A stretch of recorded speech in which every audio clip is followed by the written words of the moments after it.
हमहन गावत है। अब हमहन में के गाई हाँ ई केहू ना जाना था। अरे वाह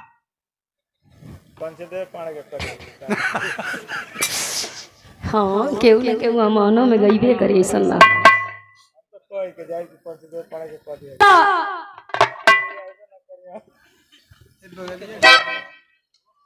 हर चीज के कीमत बा, लेकिन शरीर से आत्मा निकल जाले वाह तो शरीर बिना मोल के हो जाले। एहू का कीमत लगावल जाले। अरे वाह घर में सुतल बड़ा प्राण निकल गई, हाँ 1 रुपया न मिले वाला न कोनो मोल भाव लगे वाला हो। रोड पर जात हुआ हाँ कोनो गाड़ी वाला मार के चल गई तो वहाँ तोहर मोल भाव हो। अरे वाह घरवा में एगो 15 किलो के बकरा बांधल बा, हाँ उराते कमर के पड़ल हो। भोर का बेला में दादा देखिए कहिया की छाती डूब गई। हाँ आ जो उहे बकरवा समनवा छपटियाए लगी तो दादा कहिया का तकत रह काटा छाती डूबे वाली है। काटा जितना जल्दी हो खेन के रेल दो। हाँ छाती डूबे न पावे, ओहू का कीमत लग जाला। अरे भाई वाह ए गावल जा वाह आ जंगरे से गावल जा। हाँ वाह साउंड का कोई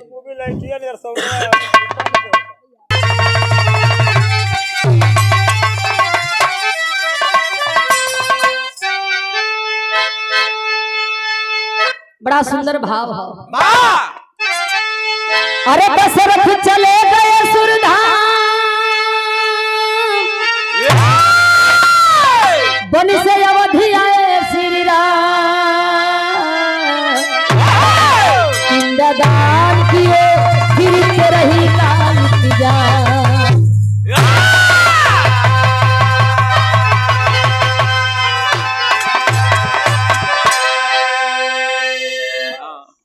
ए भैया हो दशरथ चले गए सुरधाम, बन से अवधि आए श्री राम।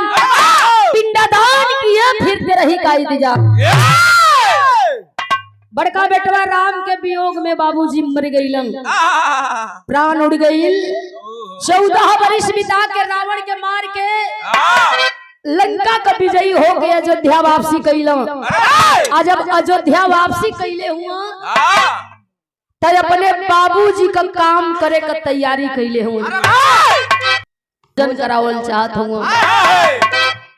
सबके भोजन करावल जाई। चारों भाई मिल के दरवाजे पर सबके बुलाई के अब भोजन करावत हो। जैसे आज भैया के दरवाजे पर सब लोग जुटल, सब लोग आइल भोजन कइल, लेकिन एक विधि विधान के हिसाब से पहला कवर मनई उठावेलन, माथे लगावेलन, थर के रख देलन। जब आत्मा हम सबके बीच नहीं है, वह आत्मा के नाम से पहला कवर लोग उठाते हैं और रख देते हैं कि वह आत्मा किसी ना किसी झरोखे से देखेगी, उसको मिल जाएगा, वह पा जाएगी। अब आखिरी मुलाकात हो परिवार से, जैया रहमी होले वह आत्मा आवेले परमात्मा के द्वारा भेजल जाले। अब फिर वह आत्मा आई न आई अभी मालिक के मर्जी हो। कहल जाला कि कर्म प्रधान विश्व करे राखा, जो जस करनी तस फल। ए भैया चारों भाई मिलके भंडारा करौला, दुआरे भोजन बनवाई के, अरे वाह सबके बोलाई के प्रेम से बैठा के भोजन करावत हुआ। कैसे भैया गीत लगल बा।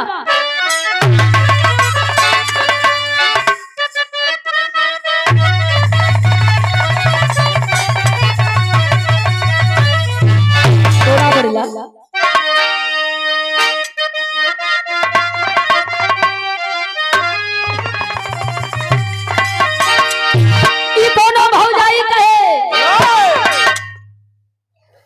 का कहे।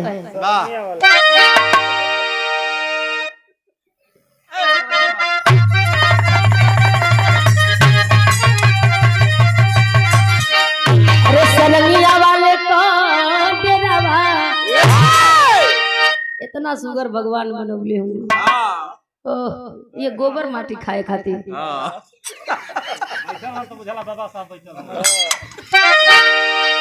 अरे सलंगिया वाले को डेरावा बतलाई दे रे लगूरी नादी।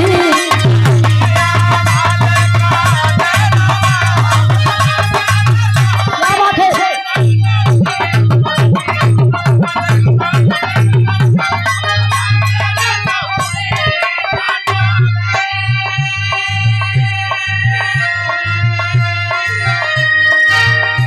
नहीं ठीक हो भैया, एकदम चपले रहा। सबसे बढ़िया तो हम अच्छे लाल मास्टर के जाना थे, एकदम नशा मुक्त 1 तारीख से। अब खाली बस वो क्रीम पाउडर पर ध्यान दे ले लगाओ तो महंगा महंगा क्रीम पाउडर। अब इनके जवान वेला कौन सब चढ़ल भगवान जाने। लेकिन चारों भाई दरवाजे पर बुलाई के सबके भोजन करावत हुए। सब लोग आइल बा, भोजन लोग करत बा, चारों भाई खियावत हुए बड़ा प्यार से। कैसे देखे नेवता भवनवा, देखे नेवता भवनवा, तब भोजनवा दिहलो रघुबरी।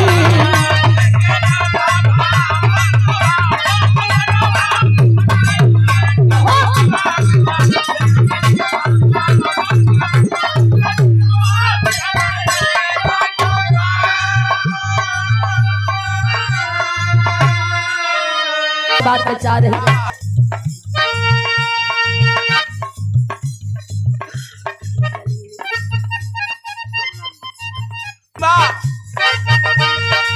हर सिद्धि बूढ़े बच्चे जवान सब करने आए भोजनवा हो।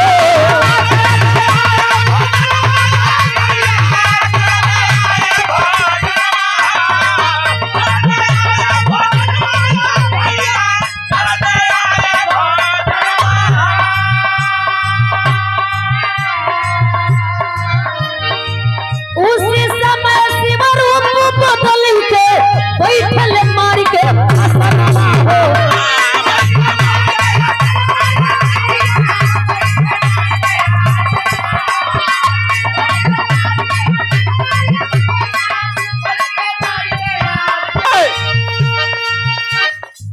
हर सिद्धि बूढ़े बच्चे जवान सब करने आए भोजनवा हो।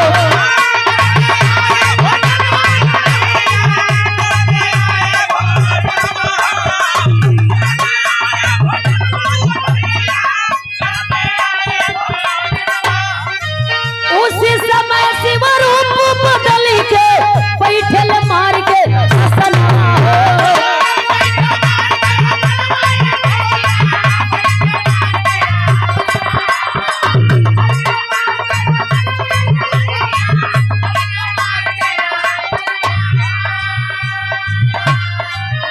अरे खाए बदे या तू मानवा भोजनवा दिहले रघुबरी।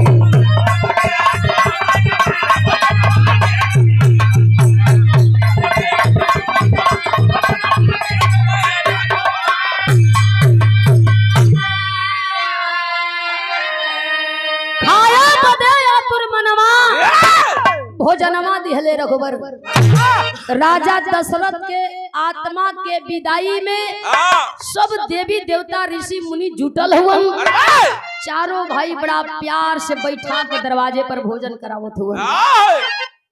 वही बीच में आई के शिवदानी भोलेदानी भी बैठल हुआ, लेकिन तनी सा परीक्षा लेवे के मूड में हुआ। भोलेदानी 85 बरिस का बुढ़ावा का रूप बना के वही पाती में जाके बैठ गई। बगलिया में लौर रखले हुआ जेके गोजी कहल जाला। अब वही गोजी बगल में रख के वो बैठल हुआ।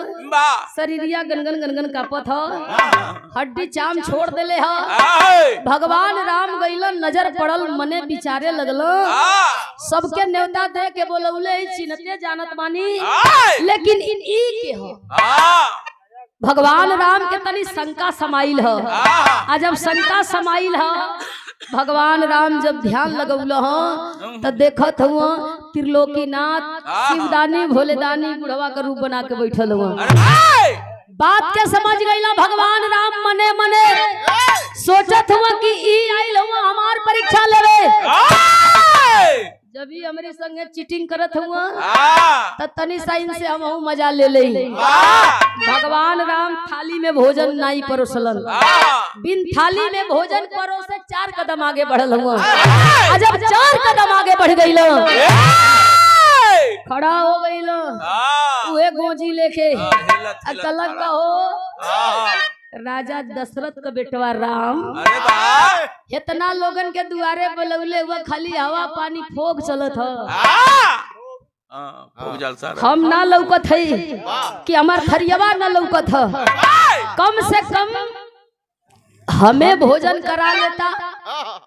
भगवान राम सोचला कि बुढ़वा शरीर जर्जर शरीर ए भैया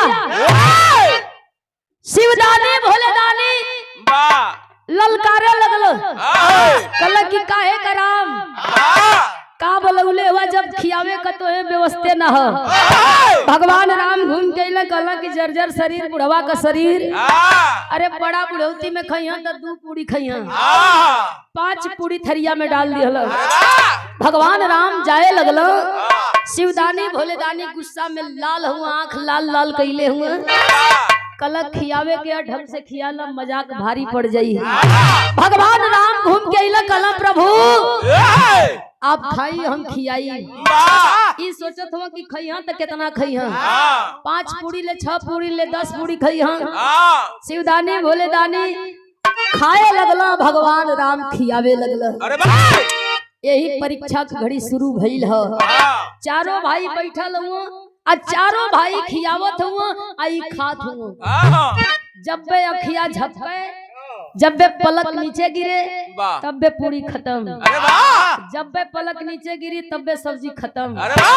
चारों भाई परेशान हो गए ये मर्द नोकत हुआ कि खात हुआ। ई देखई में बुढ़वा शरीर इनका जर्जर शरीर ई तब बुझा था कि इज्जत लूट लिया जइहा। शिवदानी भोलेदानी लगल खाए चारों भाई परेशान हो गई चारों भाई हैरान हो गई। भगवान राम हाथ जुड़ले हुए गीत के भाव बदल गई।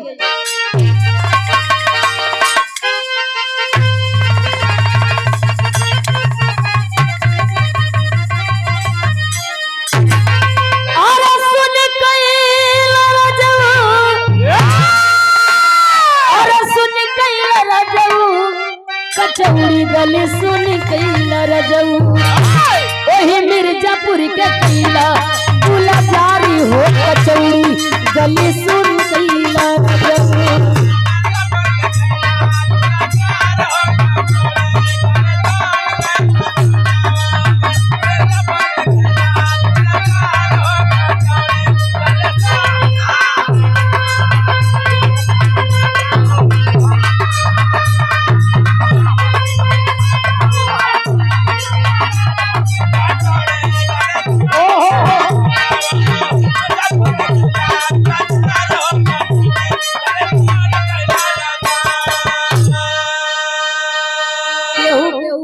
के दुआरे बुलौले बड़ा खुशी महसूस होला। आ केहू केहू तो ऐसा होला कि जब दुआरे पहुंचल तो केवाड़ी खोले के मन न करेला। शिवदानी भोलेदानी आइल जरूर हुआ लेकिन अब चारों भाई का मन बड़ा दुखी है। ई सोचत हुआ चारों भाई की बुझात है कि अयोध्या का पानी लूट जाइए। भाई इतना लोग बैठल तमाइल है केहू के थाली में एको पूरी ना गिरल ई मरला की सगरी भोजन खत्म कर दिया। भगवान राम सोचत का हुआ अरे आई गइला बूढ़ो अरे आई गइला बूढ़ो की धन्य भाग आई गइला बूढ़ो अरे देख लीला राम हरा साई होती धन्य भाग आई गइला बूढ़ो।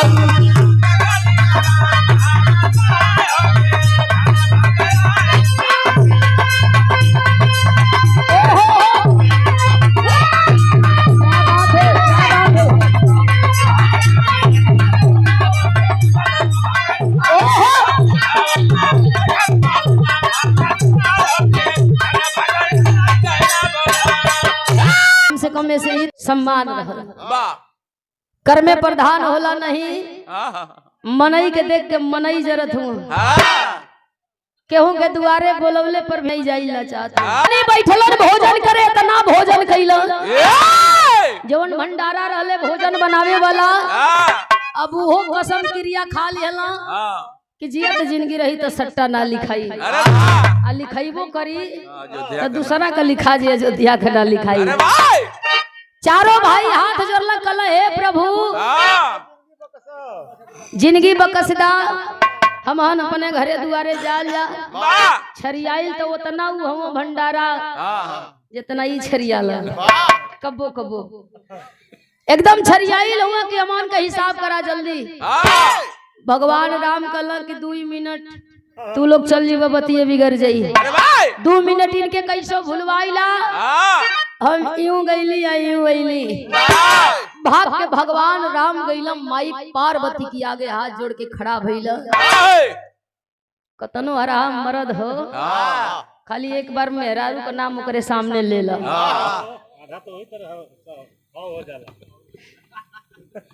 खूब ब्रांड पियले हुआ खाली जो के मजाक में कह दल कि आवत है चप्पल ले ले हाथवा में नशा आधा हो जाला वाह एकदम सही से जाए लगी आ जाके रास्ता में धल लिया कहिया कि कहां तू जात हो चल घर चल हम तो उतर रही फोन कर भैया जाई के भोले दानी शिवदानी वहां बैठल हुआ टुकुर टुकुर ताकत हो कि अब आई पत्तल पर पूरी गिरी आए हर भगवान राम पहुंच गई माई पार्वती के आगे हाथ जोड़ के सारी बात के बतौलक कहला जल्दी चलबू चल के अयोध्या का पानी बचावा भवानी नहीं हमार मर्यादा भंग हो जाई। माई पार्वती ध्यान लगौली है देखा थे अयोध्या में ही बैठल हुआ खाए खातिर कहली अच्छा तई बात है। आगे आगे भगवान राम चल दिया पीछे पीछे माई पार्वती अयोध्या में चलल है कैसे भैया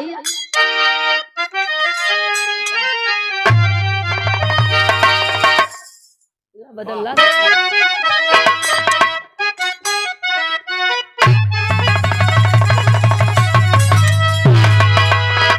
प्यार तक कब्बो हुई भइल होत बा होत रही लेकिन वो घड़ी का प्यार कितना पवित्र रहे कितना पाक रहे कितना साफ रहे ना लौके हो ना लौके लेकिन मनई जाए प्यार में कुछ लौकत ना तो से ढेर के जानी कुछ ना भले तारस रहे न रहे कितना मच्छर काट दो सब अरे छोड़ा कुल कीड़ा कटले के त डरे न होले मनई के त काका के त दू बेर कुकुर पकिया ले रहे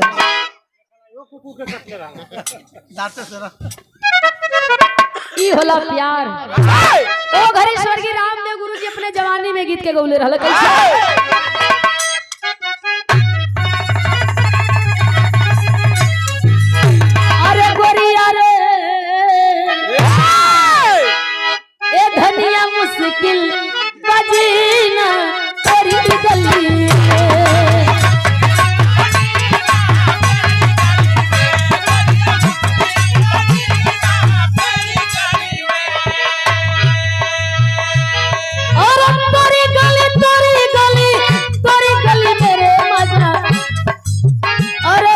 पर हो महीना तेरी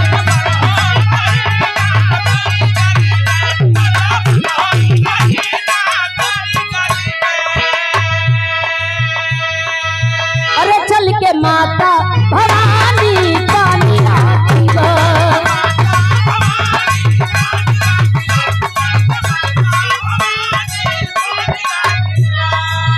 पेट भरे मेहमानी को जई है अरे हमारी अयोध्या का मानी घटी गई है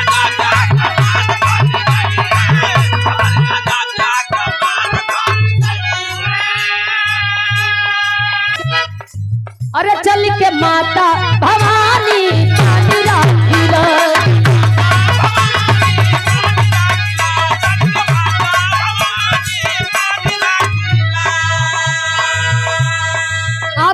भगवान राम अयोध्या में अइला अब पीछे पीछे माई पार्वती अइली है आकर के वही भंडारा घर में गईली हो पंचो अजाई के वही भंडारा घर आई के अयोध्या में भंडारा घर में गईली है अजा के माई पार्वती अपनी हाथे भोजन बनौली है भोजन बनाई के एगो थाली में परोस के भगवान राम के बोलौली कहली कि आई ले जाके दे दे भगवान राम उठाई के थाली लेके चलल हुआ और वही भोलेदानी की आगे रख दिहल। शिवदानी भोलेदानी उठाई के कवर मुँह में डललो। जवन उनका पगुरी 80 की स्पीड में चलत रहल ऊ गच देने 5 पे आके रुक गई। लगलो आराम आराम से खाए, मने मने मुस्कात हुआ। समझ गई लो कि त दाल में कुछ कला हो गई, बतिये बिगड़ गई। भगवान शिवदानी का चेहरा देख के भगवान राम पूछलन, कहो प्रभु आखिर ऐसन का बात बा? अबले तो पलक झपकल पूरी गायब, सब्जी गायब, दाल गायब, चावल गायब। आ एक के कवर तब्बे से मुँह में डाल के एने से ओने पगुरावत हुआ। का बात है, मरचा ढेर हो गई कि नमक कम हो गई? भगवान शिवदानी भोलेदानी ढेकार लिहला, पेट भर गई, हाथ मुंह धो के खड़ा भइल, असली रूप में आ गई। आ जब असली रूप में आइल हुआ, जितना लोग भोजन करे गई बा सब लोग खड़ा होके शिवदानी भोलेदानी की आगे हाथ जोड़ के खड़ा हो गई और तराही माम प्रभु आप कैसे आवल गई? अइला तो ठीक है कैला, लेकिन आई बुढ़वा का रूप बना के इतना लोगन के बेवकूफ तब्बे से बनौले हवा। भोलेदानी चल दिया वही भंडारा घर की ओर। आज जब भंडारा घर की ओर पहुंचल हवा तो जाके वही माई पार्वती से मुलाकात कैलन। आज जब माई पार्वती से मुलाकात भई, सवाल कैला भोलेदानी, कहो ये अयोध्या में तू कैसे? माई पार्वती हाथ जोड़ के खड़ा है, कहली कि प्रभु जैसे आप आवल गई वैसे ही हम आवल गई। कलन की हमके त न्योता रहल खाए बदे। माई पार्वती कहली कि हमके न्योता रहे बनावे बदे। तू बिगाड़े आइल हम बनावे आइल है। शिवदानी भोलेदानी पकड़ के कलाई माई पार्वती का लेके चलल चाहत हुआ। अइली परीक्षा लेवे, लेकिन तू आके बतिया बिगाड़ दिहलू। माई पार्वती शिवदानी भोलेदानी की ओर तकली, रहन से चली, चल के वही जा हम बतियाई। आगे आगे शिवदानी भोलेदानी, पीछे पीछे माई पार्वती चलल है। खड़ा हो गई भगवान राम हाथ जोड़ के कहलक कि देवी आपो जात हो, आई हो जात हो। इतना लोग दुआरे पर आइल बा, लोग कैसे खाई? बिना खाए कौ लोग चल जाई। हाँ हमरे बाबू की आत्मा के शांति न मिली। असली ठठा के माई पार्वती कहली कि प्रभु चिंता मत करा, यहाँ जितना लोग आइल बा सब लोग भोजन क के जाई, केहू वंचित न रही। आप जाके भंडारा घर में एक बार देख के आवा। भागल भगवान राम गइल, आ जाके पर्दवा जब हटौल, जितना भोजन बनल रहल सब वही भंडारा घर में पड़ल है। कबो वही भंडारा घर का भोजन भगवान राम निहारत हुआ, आ कबो वही शिवदानी भोलेदानी के निहारत हुआ। हाथ जोड़ना है प्रभु आपका लीला अपरंपार हो। खैला ना सब लोकत गईला, आई सब खनवा जस का तस पड़ल हो। ए भैया हो, शिवदानी भोलेदानी घूम के इलन कहला कि हमसे कुछ वरदान मांगिला। हाथ जोड़ला भगवान राम कहला कि वरदान में हमें और कुछ न चाहिए, केवल हमारे बाबूजी की आत्मा के शांति मिल जाए।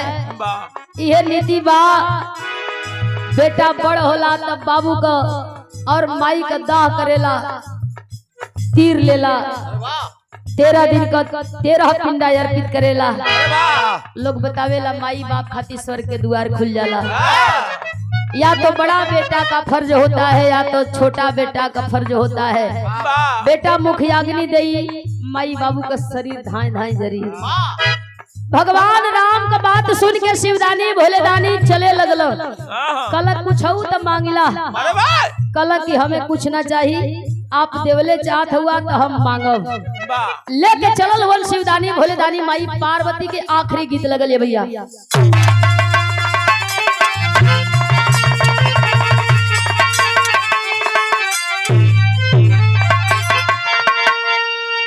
अरे अब ना मिली ए भैया, अब ना मिली पंचो, अब ना मिली तननुआ का तरकारी, अब ना मिली।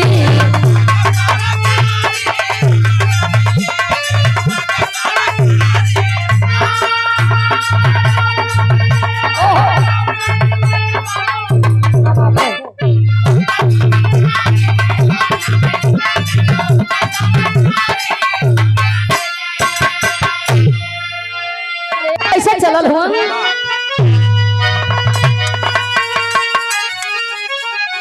ये बतिया भगवान राम कहे अरे माता महारानी अपने शिव के मनाए जा यही अवधि नगरिया तब भोजन बनाए जा।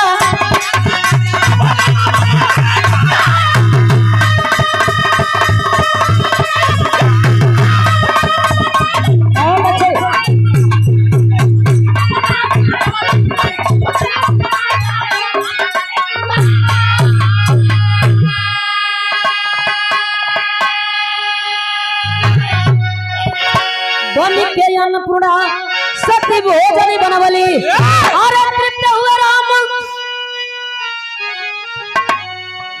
बनी के अन्नपूर्णा सती भोजन बनवली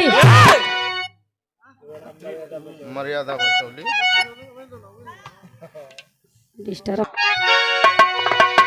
अरे बनी के अन्नपूर्णा सती भोजन बनवली और तृप्त हुए खाए राम शिव जी मनवली।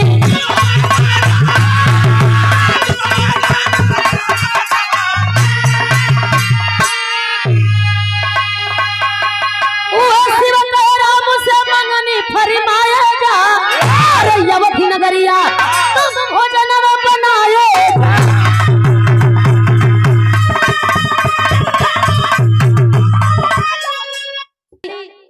चलल हुआ भगवान राम एक बात कल हाथ जोड़ के की जात हुआ एक कई चीज हमें दे दा। ऋषि मुनि बतावेलन वेद पुराण शास्त्र बतावेला भक्ति कैले मुक्ति मिलेला। हम और कहूँ को भक्ति न कल चाहते हम चाहते कि तू अपन भक्ति हमें दा तुहार भक्ति को के हमें मुक्ति मिल जाए। भगवान राम कहलन का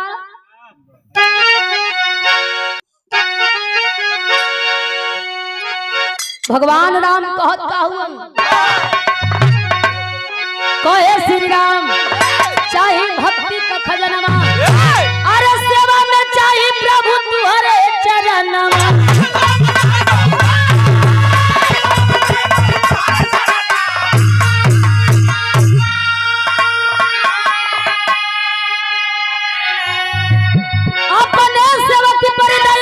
बरिसाए जा अरे अवधि नगरिया तब भोजन बनाए जा।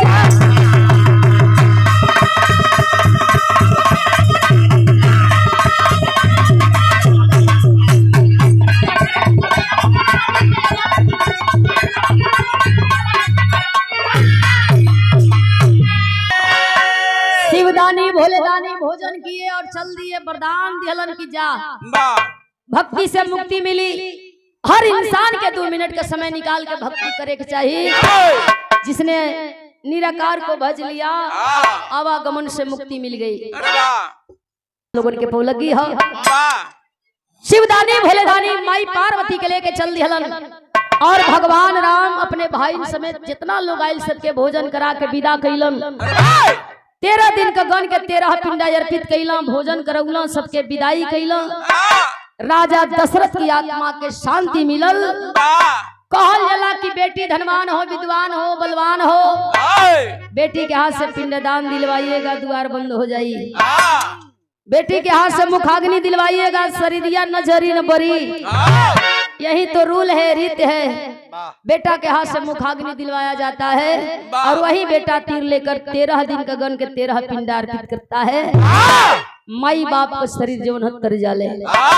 यही से तो कहल जाला कि बेटा पिंडदान बदे और बेटी कन्यादान बदे चाहिए।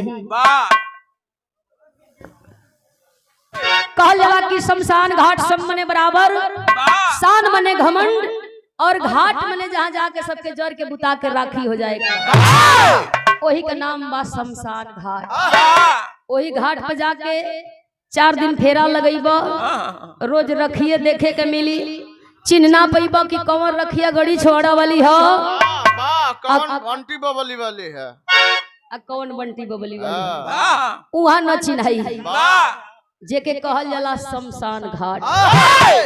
विरह के आखिरी भाव बा हमरे घरे आपके घरे ते रही होई डीएम कलेक्टर एसडीएम यहाँ हित मित्र रिश्तेदार प्रधान जिला पंचायत केहू के खैले मतलब न निकली जबले सुपन भगत लोग न खाई। इस सुपन भगत लोग खा लेलन अब 5 बेर प्यार से कहीं है जग पूरा हो तब आपके हमके बुझा जाए कि जग पूरा हो। भाव बा कैसे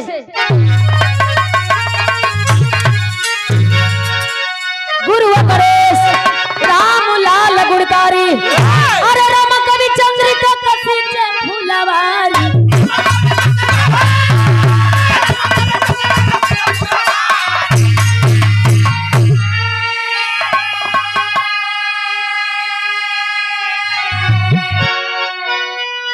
यही पे एक लाइन लगा ला। हाँ जब